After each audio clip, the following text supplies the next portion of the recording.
all say why you got better things to lose. Yang biasanya kita segalanya serba tatap muka, mendadak kita bisa lakukan secara digital. Itu proses pembiasaan. Walaupun alatnya sudah ada. Sebelum pandemi alatnya ada, tapi tidak pernah kita pakai. Begitu pandemi baru terpakai semua. Pertanyaan sederhana. Apakah teman kita di sini adalah teman masa lalu atau teman masa depan?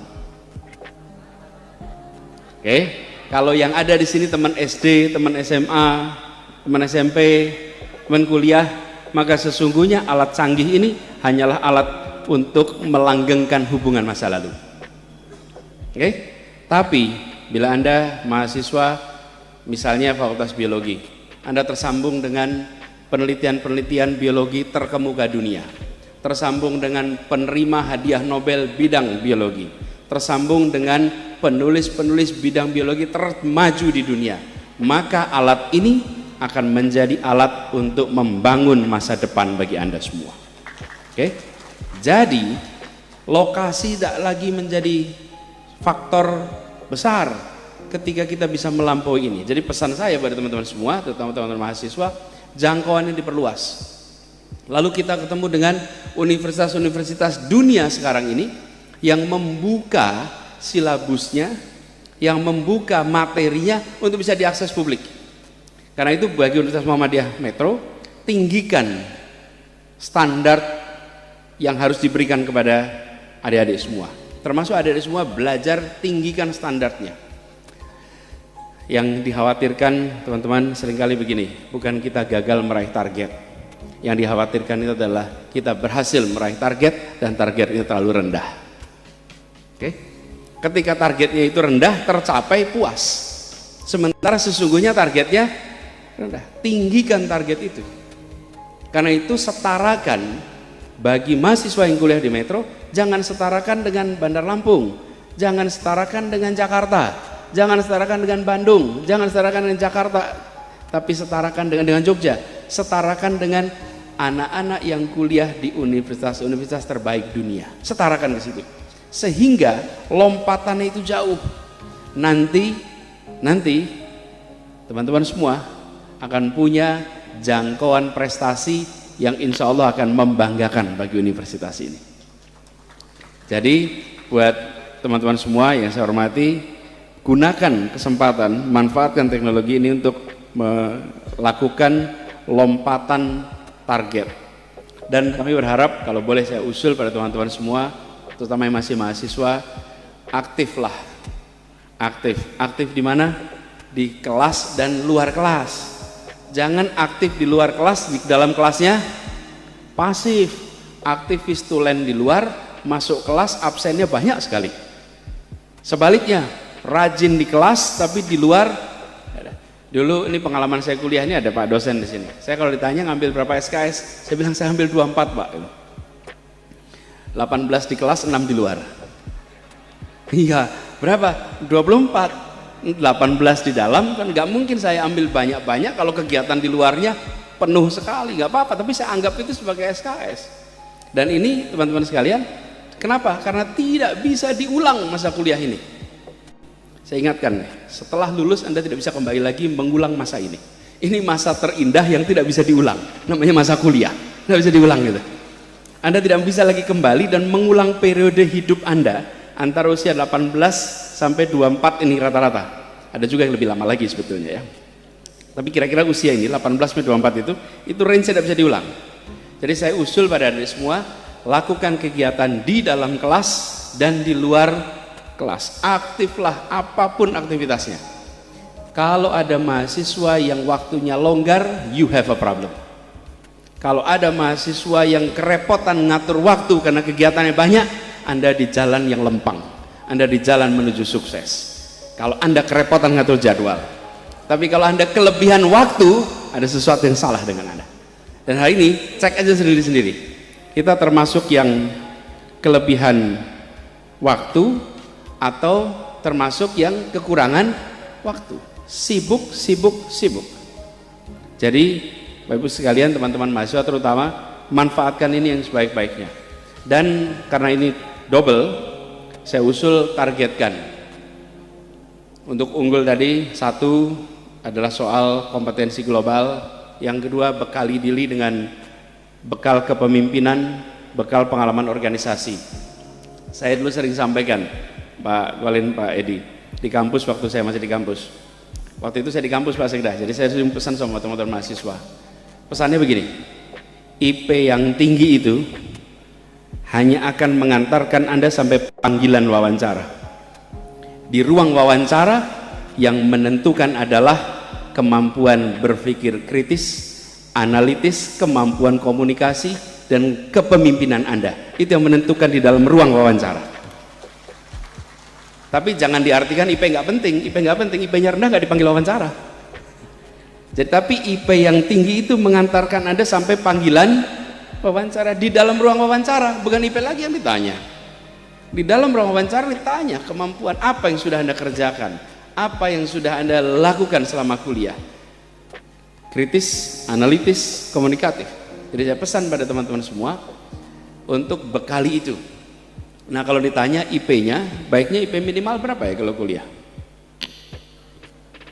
Lulus berapa kira-kira? Baiknya IP minimalnya berapa? 4. Waduh, mantap betul ngasih saya 4 gini Pak. Ada yang mau usul IP minimal baiknya berapa? Kalau 4 rasanya enggak. 3. Ada yang usul lagi? 3,8.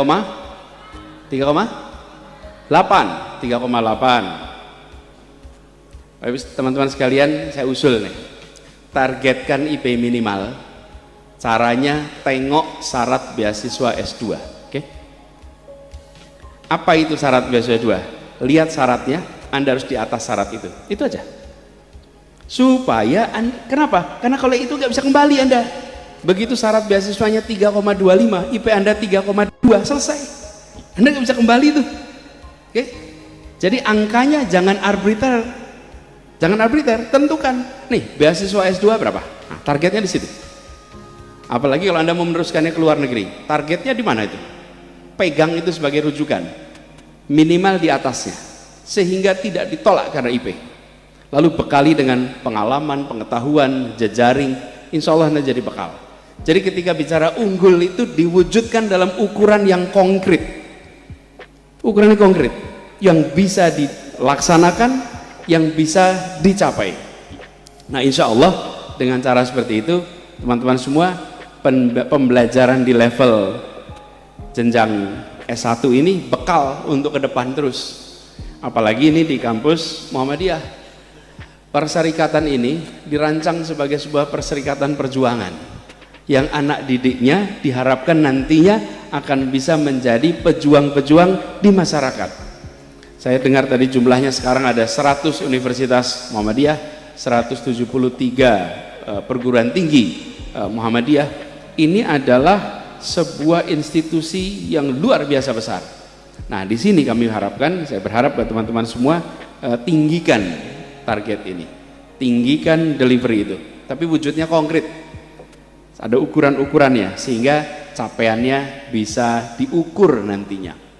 Nah, ini semua juga pada akhirnya kembali pada kita.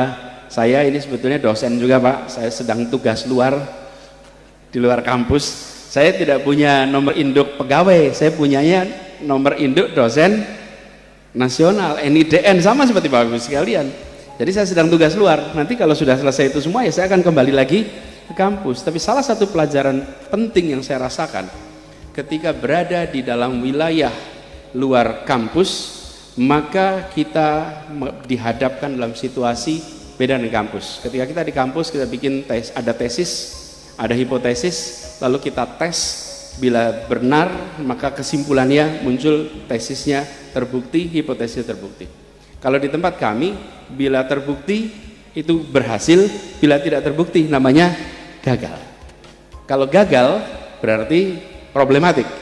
Kalau di kampus penelitian gagal, kita ulang lagi penelitiannya, kita lakukan penelitian baru, pengembangan ilmu. Nah, ada hal yang penting barangkali bisa bekal untuk semuanya. Ilmu yang kita dapatkan tidak untuk diterapkan, metodenya, ilmunya bukan diterapkan. Ini yang saya ingin garis bawahi. bukan menerapkan ilmu, tapi menyelesaikan masalah menggunakan ilmu yang kita miliki.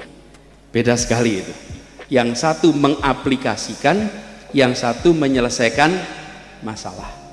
Orientasinya beda. Efeknya apa? Kadang-kadang karena ilmu saya nuklir, kebutuhannya energi, maka saya bikinnya nuklir. Ilmu saya adalah soal hidro, maka kebutuhan energi saya pakainya hidro. Di luar sana kita membutuhkan situasi di mana semua bisa dipakai, semua bisa dipilih. Nah, berada di luar kampus itu memungkinkan kepada kita semua, kami-kami yang dulunya berada di kampus, untuk bisa memanfaatkan ilmu di dalam menyelesaikan permasalahan. Ini terasa sekali kemarin, Prof, sebagai bekas muridnya Pak Lincoln, ketika ketemu pandemi COVID.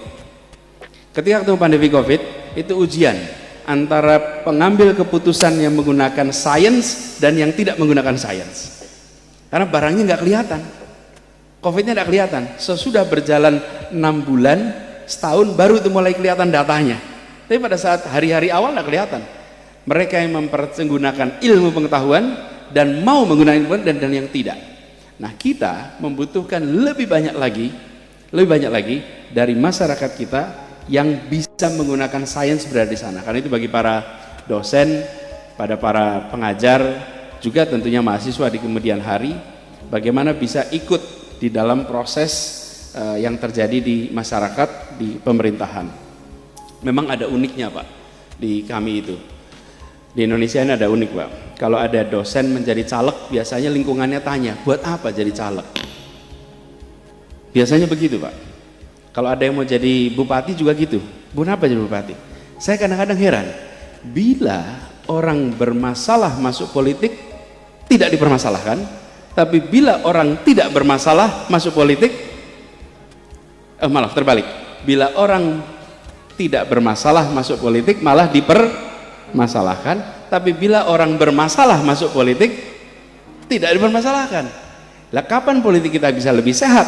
Bila mereka-mereka yang berada di wilayah ini tidak mau berada ke dalam wilayah politik. Tapi tidak usah semuanya, kalau semuanya repot juga gitu. Tapi pesannya apa? Apa yang didapat di kampus, bekal berpikir sistematis, berpikir terstruktur, analitik, kritis, itu bekal yang luar biasa untuk mengambil keputusan-keputusan yang ada di wilayah politik, wilayah kemasyarakatan. Dan inilah bedanya antara menerapkan ilmu dengan kita menyelesaikan masalah menggunakan ilmu yang kita miliki.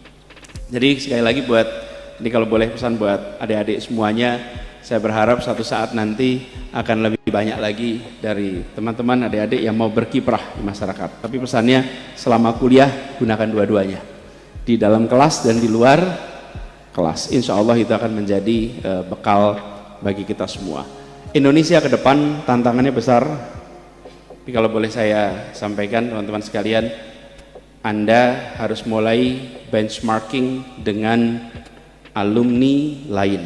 Kalau dari Metro ini, kalau mau menyandingkan siapa kompetitor Anda di masa depan, kalau mahasiswa Universitas Muhammadiyah Metro, kira-kira siapa sandingan Anda? Kita mungkin akan bilang alumni Ahmad Dahlan Jogja, alumni UMM Malang, UMY, bisa itu. Tapi kalau saya usul Pak, nanti Anda akan ketemu dengan gelombang pulang. Dari mana? Dari Melbourne, dari Sydney, dari Tokyo, dari Amsterdam. Mereka orang Indonesia juga, mereka anak-anak kita juga. Mereka sekolahnya di luar, mereka akan pulang. Mereka akan kembali dengan apa? Satu, state of the art knowledge dalam bidangnya terbaru. Dua, jejaring internasional. Tiga, bahasa internasional. Mereka akan pulang dengan itu, dan mereka punya kecintaan pada Republik yang tidak kalah dengan orang-orang yang kuliah dalam negeri. Karena itu bagi kita yang sekarang kuliah dalam negeri, isi tiga itu tanpa harus pergi ke luar negeri. Dan kita bisa melakukan itu. Bisa melakukan itu. State of the art knowledge, semua materinya Anda bisa perhatikan di sini. Karena itu tantangan buat dosen, tantangan buat mahasiswa, membuat materinya setara dengan mereka-mereka. Yang kedua, jejaring internasional. Tadi saya sampaikan, Anda bisa membangun jejaring internasional tanpa harus pergi kepada dunia Luar. Yang ketiga, penguasaan bahasa internasional. Anda harus kuasai bahasa internasional. Ini bukan bahasa asing ya, bahasa internasional. Bahasa asing itu bahasa Thailand juga bahasa asing. Bahasa Burma itu juga bahasa asing. Bahasa internasional itu bahasa Inggris, Arab, Mandarin misalnya itu. Ambil salah satu. Gunakan 3 ini. Jadi saya pesan kepada semua, mau unggulan ke depan, 3 ini. Kenapa? Karena Anda akan ketemu dengan generasi baru yang pulang dari mana-mana dan mereka akan mewarnai Indonesia. Insya Allah mahasiswa Universitas Muhammadiyah Metro akan bisa menjadi pemenang di masa depan. Semoga kita semua dimudahkan dalam jalan amanat ini, dan izinkan saya mengakhiri sekaligus mohon doanya agar amanat yang dititipkan pada kami bisa jalankan dengan baik. Ini tidak lama lagi selesai Pak, insya Allah 5 bulan lagi saya tuntas di kantor gubernur. Habis itu kita santai lagi, kita lihat lagi berikutnya apa, kita kerjakan satu persatu. Jadi mohon doanya biar menjalankan amanat dengan baik satu persatu. Betul ya? Dan juga yang di sini di Universitas Muhammadiyah Metro makin maju, makin berkembang. Pak Rektor insya Allah diberikan kemudahan dalam memimpin, dan juga para dosen semuanya. Terima kasih, kurang lebih mohon maaf. Assalamualaikum warahmatullahi wabarakatuh. Dilanjutkan sesi foto.